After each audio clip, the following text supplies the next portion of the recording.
ঢাকার chief metropolitan magistrate CMM আদালতে আজ বুধবার আইনমন্ত্রী আনিসুল হক, কর্নেল অবসরপ্রাপ্ত ফারুক খান সহ 7 জনকে গ্রেফতার দেখানোর আদেশ দিয়েছেন আদালত। নতুন মামলায় এসব নেতাদের বিরুদ্ধে অভিযোগ উঠেছে, যা তাদের বিভিন্ন হত্যা চেষ্টা ও হত্যা মামলায় জড়িত থাকার বিষয়ক। গ্রেপ্তার হওয়ার পর আসামিরা হলেন সাবেক সংসদ সদস্য মোহাম্মদ শাহজাহান ওমর, তৃণমূল বিএনপি চেয়ারপারসনের শামস মবিন চৌধুরী, সাবেক সচিব মমিনুল হক, পুলিশের সাবেক মহাপরিদর্শক চৌধুরী আবদুল্লাহ আল মামুন এবং ন্যাশনাল টেলিকম কমিউনিকেশন সেন্টারের এনটিসিএম এর সাবেক মহাপরিচালক মেজর জেনারেল জিয়াউল হাসান। আজ সকালে সিএমএম আদালতে হাজতখানায় আনা হয় এই 7 জনকে। সকাল 7:30টার পর তারা কারাগার থেকে হাজতখানায় আনা হয়। এরপর 9টার দিকে আদালতে তোলা হয় তাদের। এই সময় আদালত কক্ষে তাদের মধ্যে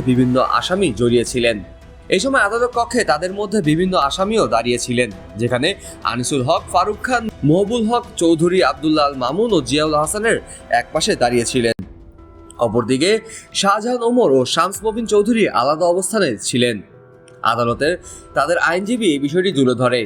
উচ্চ আদালতের নির্দেশ অনুসারে গ্রেপ্তার দেখানোর জন্য পুলিশ কর্মকর্তাদের কেস ডায়েরি আদালতে উপস্থাপন করার নিয়ম রয়েছে। এরপর আদালত জানান, গ্রেপ্তার দেখানো আদেশ সব তথ্য লিপিবদ্ধ করা হবে। এছাড়া এসব গ্রেপ্তারের মধ্যে সাবেক মন্ত্রী আনিসুল হককে যাত্রাবাড়ি ও কাফরুল থানার 2টি হত্যা মামলায় গ্রেপ্তার করা হয়। ফারুক খানকে মতিঝিল থানায় একটি মামলায়, চৌধুরী আবদুল্লাহ আল মামুনকে কাফরুল থানায় 2টি হত্যা মামলায়, শাহজাহান ওমরকে বনানী থানায় হত্যা চেষ্টা মামলায়, শামস মবিন চৌধুরীকে যাত্রাবাড়ি থানায় একটি হত্যা মামলায়, মাহবুবুল হককে নিউ মার্কেট থানায় একটি হত্যা মামলায় এবং জিয়াউল আহসানকে কাফরুল থানায় একটি হত্যা মামলায় গ্রেফতার দেখানো হয়। এই ঘটনায় বিশেষভাবে উল্লেখযোগ্য, 5 আগস্ট ছাত্র জনতার অভ্যুত্থানে শেখ হাসিনা সরকারের পতনের পর এই 7 জনের বিরুদ্ধে এসব মামলা দায়ের করা হয়। বর্তমানে তারা কারাগারে অবস্থান করছেন।